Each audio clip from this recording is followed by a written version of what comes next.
Olá, eu sou Paulo Tescarolo e esse é o Desafio, o programa de debates do IG. O nosso assunto hoje é a legalização do jogo no Brasil. Para debater com a gente, eu tenho aqui do meu lado Magno José, que é presidente do Instituto Jogo Legal e que defende a regulamentação do jogo no Brasil. E aqui do meu lado esquerdo, o deputado Carlos Bezerra Júnior, deputado estadual do PSDB, que é contra a legalização do jogo no Brasil. A gente vai começar com uma pergunta que eu faço para cada um, duas perguntas diferentes. Eu vou começar perguntando para você, Magno. Uma pesquisa norte-americana aponta que de 2 a 3% da população dos Estados Unidos tem algum problema com vício em jogo. Se a gente trouxer esses números para a realidade brasileira, eu acho que eles são um pouco assustadores, né? E você, que é a favor do jogo no Brasil, como você rebate, como você faria para solucionar esse problema, caso a sua posição prevaleça? Na verdade, essa não é uma pesquisa da americana. A Organização Mundial de Saúde prevê que na população existe de 2 a 3% de pessoas que têm algum tipo de problema com o jogo. Mas a patologia não é um privilégio só do jogo. Nós temos comportamentos patológicos em várias atividades. Compras, sexo, bebida, drogas lícitas e drogas ilícitas. O jogo tem problema, sim. Eu defendo a legalização do jogo, mas não defendo o estímulo ao jogo. O jogo é para ser regulamentado pelo Estado e tolerado, para que ele possa ser controlado, e não estimulado com propaganda na televisão, aquela coisa toda. Deputado, agora para você uma pergunta. Hoje qualquer brasileiro que queira fazer uma aposta num site esportivo, por exemplo, consegue fazer isso normalmente pela internet. Eu tenho um número aqui de que o jogo ilegal no Brasil movimenta aproximadamente 19 bilhões por ano. E é até um número que numa pesquisa que eu vi do Magno, dizendo que o Brasil poderia arrecadar até 15 bilhões por ano em impostos vindos do jogo. O Brasil está perdendo dinheiro nessa conta aí. Não é mais fácil, não é benéfico ao Brasil regulamentar o jogo e trazer esse dinheiro para os cofres públicos em forma de impostos? Primeiro que eu não vejo assim, eu não vejo o Brasil perdendo dinheiro, né? Esse dinheiro é uma estimativa, ninguém sabe ao certo o que é, como é, de que forma é. Lembrando que parcela desse recurso normalmente pode estar associado a outros crimes, evasão de divisa, lavagem de dinheiro, caixador, uma série de coisas, né? Mas enfim, nem é essa a discussão. A grande questão aí é a seguinte, você estava falando de apostas online, né? A legalização de apostas online não faria o Brasil ganhar dinheiro? Eu particularmente creio que não. Para quem como eu atua como legislador e faz o enfrentamento de crimes transnacionais, por exemplo, não existe nenhuma segurança, primeiro, que esses sites que façam as apostas estejam registrados em território nacional e que possam ser fiscalizados aqui. Aliás, o jogo é feito com sites sempre fora dos países. E isso nos dá a clara impressão enfim, para mim, a certeza e a convicção que esse dinheiro sequer ficaria por aqui. Não há mecanismos efetivos de controle para uma coisa como essa. Eu permito discordar. Primeiro que hoje, a situação do Brasil hoje é o seguinte, nós não temos nenhum controle sobre o movimento de aposta na clandestinidade. Então, uma das defesas que a gente faz da regulamentação do jogo é exatamente para que você tire essas apostas que hoje estão na zona cinzenta e traga essas apostas para a luz do dia. Ou seja, o Brasil hoje tem um potencial de mercado em torno de 45 bilhões de reais de aposta. 30% disso poderia ser tributos que poderiam ser aplicados em vários projetos. Ou seja, quem vai definir esse projeto vai ser o legislador quando ele definir a regulamentação que vai ter essa atividade. Você tem hoje, exemplo, você está falando da questão dos sites de apostas esportivas. Hoje nós não temos nenhum controle sobre os sites de apostas esportivas porque a gente não tem regulamentação no país. O jogo é a pátria, você falou muito bem. Mas se a gente tiver uma regulamentação, como foi feita na Espanha, na França, em outros países, os sites têm que ficar hospedados aqui dentro. E a contrapartida, né, desse tributo, ela vai ficar aqui no Brasil, que hoje não acontece. acrescentando mais um detalhe. Durante a Copa do Mundo, o Brasil apostou 100 milhões. Nós não vimos a cor desse dinheiro. Nós temos hoje 4 milhões de jogadores de pôquer e 8 milhões de jogadores de aposta, e game, cassino, bingo, jogando sem nenhuma contrapartida no país. O país movimenta hoje $1 bilhão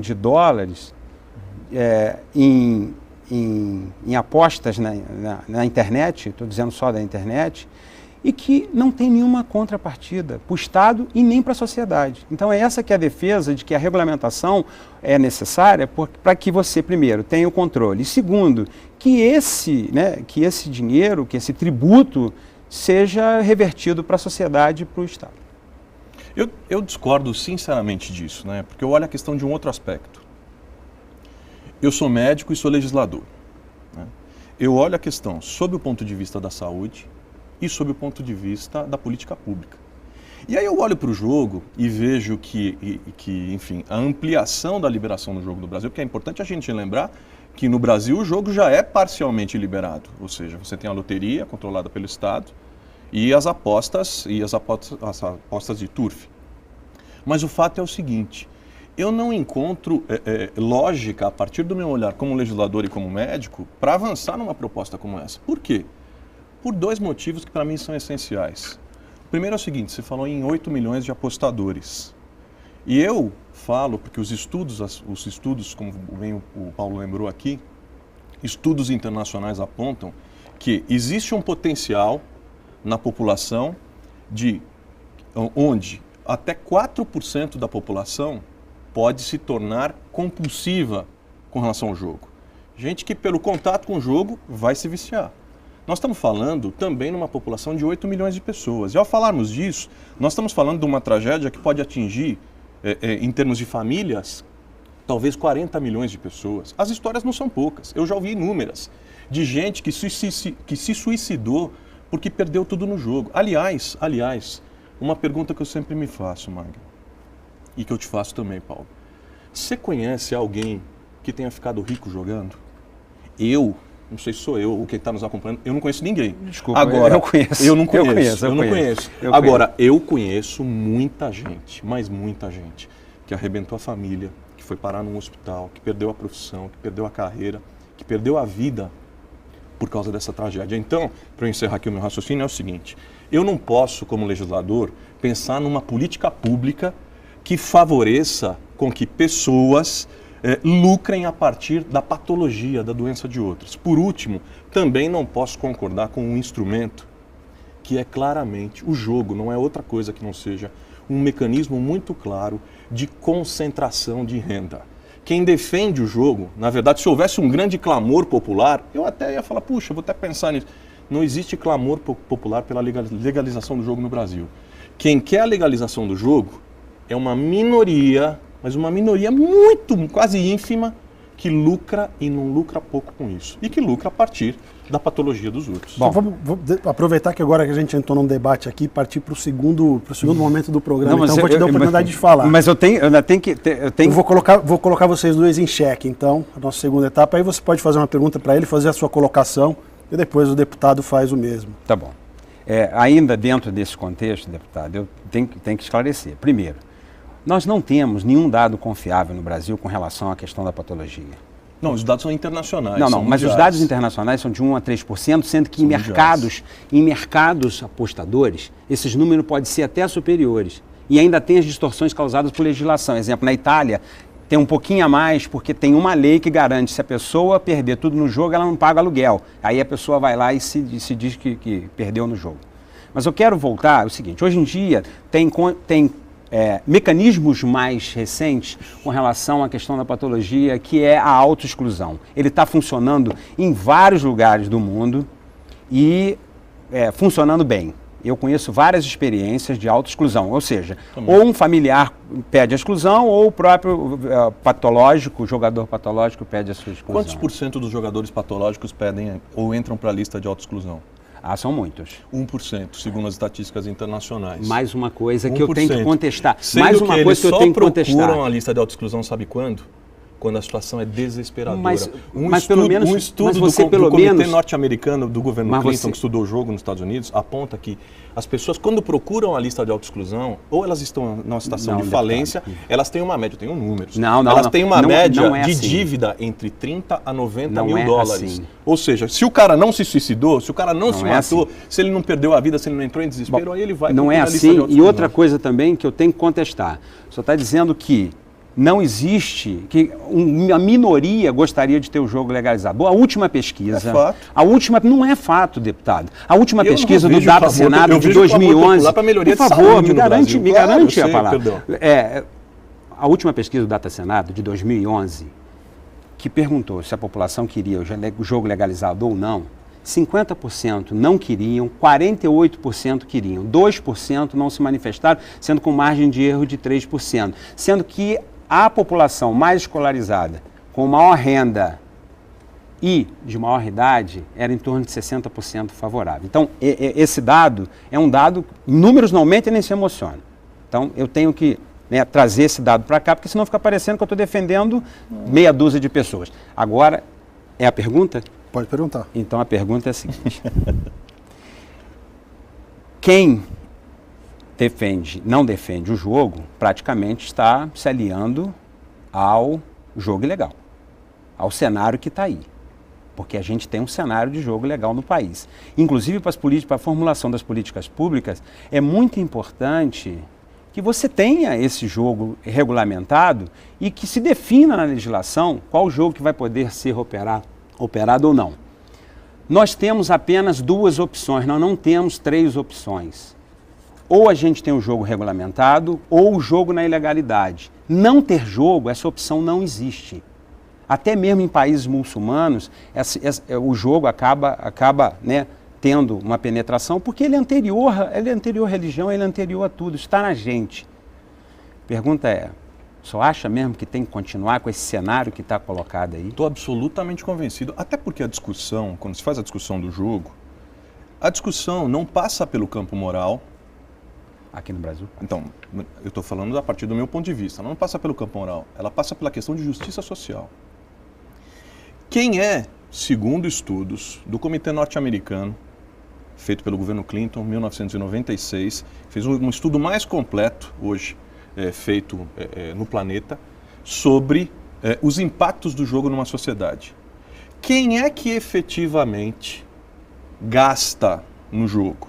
Quem é que efetivamente perde no jogo?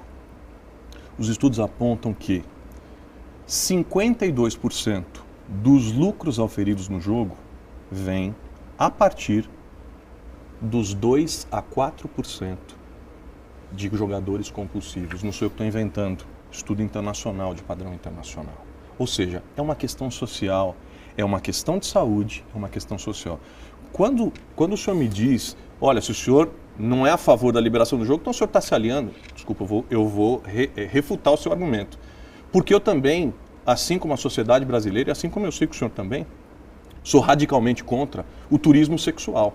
Radicalmente contra. Sim. E o turismo sexual, olha, tem muita gente que defende, que acha bacana, que traz turista, traz recurso, e é uma coisa que está aí desde que a humanidade é a humanidade. Desculpa, não é porque está aí desde que a humanidade é a humanidade que eu tenho que aceitar isso como algo normal e a ser ampliado. Mais do que isso.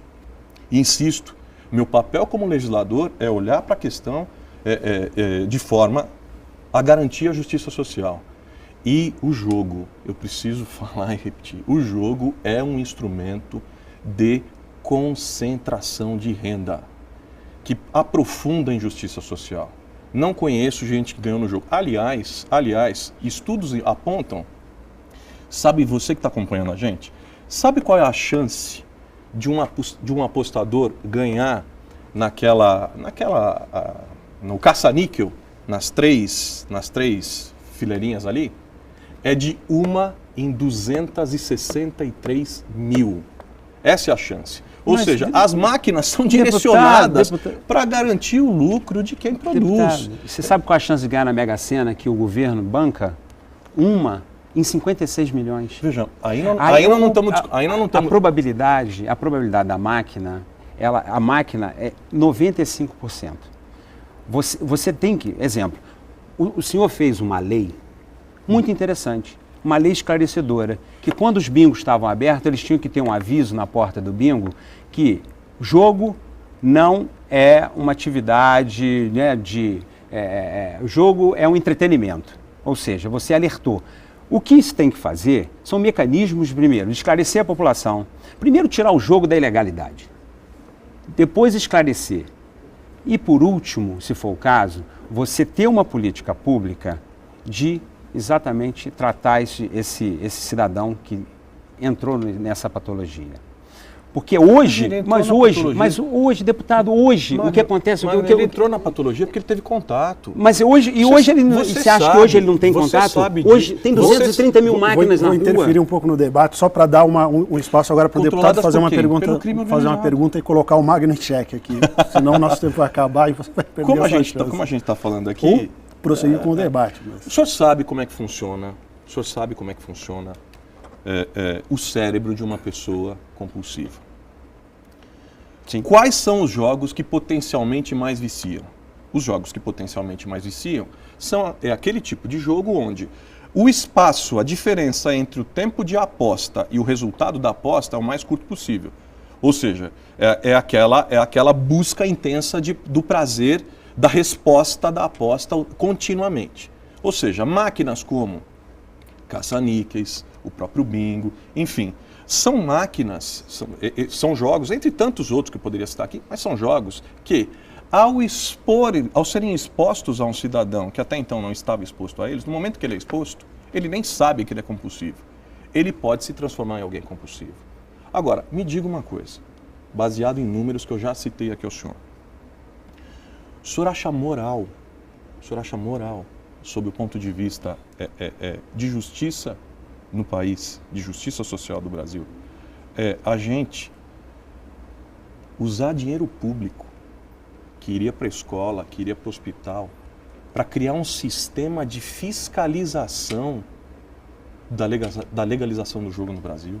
O senhor acha que faz algum sentido, sob o ponto de vista de justiça social, a gente fazer isso num país como o Brasil, com tantos e tantos problemas? Quer dizer, a gente trazer para o topo da discussão a legalização, do topo da agenda de discussões do país, a legalização do jogo, e aqui é a minha pergunta, o senhor acha moral que, sabendo que esse jogo se sustenta, segundo dados internacionais, 52% do lucro a partir dos 2 a 4% de compulsivos? A gente sabe as filas de bingo lá, quem fica na fila de bingo? Uma resposta rápida do Magno para a gente encerrar. Imoral é o que está aí. Imoral é você expor 240 mil máquinas na rua sem nenhum controle, inclusive do quanto estão pagando essas máquinas. Mas está na mão do crime organizado. Tá, deixa eu responder. Claro, inclusive de quem está apostando. Aí nós estamos deteriorando a poupança familiar, eu concordo com você. Primeira coisa que nós temos que fazer antes de travar essa discussão é repensar o modelo que a gente tem hoje em dia. Porque com a ilegalidade, você não tem controle nenhum. Você não sabe quem está jogando essas máquinas. Você não sabe qual é o percentual de premiação que essas máquinas estão pagando. Isso sim, isso é imoral. Agora, moral, na minha opinião, é defender que tirar esse cenário que está aí de ilegalidade e trazê-lo para a legalidade, onde a própria legalidade pode proporcionar políticas públicas para tratar essa pessoa que hoje nós não sabemos, mas hoje nós não sabemos quem são essas pessoas, deputado. Exatamente pelo fato que a gente não tem uma legislação que garanta, que proteja... São dados internacionais, dados dos Estados Unidos. A gente precisa ter uma legislação que proteja esse apostador que hoje está sem proteção. E isso, para mim, é moral. Acho que o debate foi bom. Bom pra caramba. Acabou. Acabou. Não acredito. Porra, eu achei que...